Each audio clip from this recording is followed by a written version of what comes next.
বাড়িতে আসার কয়েকদিন পরেই ছোটো কাকু দিয়ে গেল যে একটি মোচা। তো তারপরে কি করব ভাবতে ভাবতেই তারপর ভাবলাম যে মোচার চপ বানিয়ে ফেলি সবার জন্য। এইদিকে সর্ষে তেলের মধ্যে পেঁয়াজ কুচি, আদা কুচি, রসুন কুচি, ধনে গুঁড়ো, জিরে গুঁড়ো দিয়ে তারপরে জল ঝরিয়ে রাখা মোচাটাকে নিগড়ে নিয়ে এর মধ্যে দিয়ে দিলাম। তারপর ম্যাশ করা আলুটাকেও দিয়ে দিলাম, হলুদ গুঁড়ো দিয়ে তারপরে এটাকে ভালোভাবে কষতে থাকলাম। তারপরে বাদাম ভাজা দিয়ে এটাকে নামিয়ে এইদিকে পিহুকে আমি জল খেতে দিয়েছি। আর এইদিকে গাছের ফুলটা দেখো কত সুন্দর লাগছে না।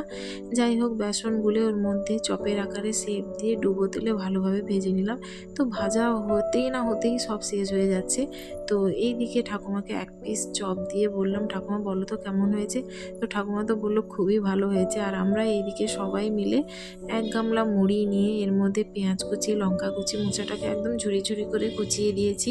তো মোচার চপটা খেতে কিন্তু দারুণ হয়েছে।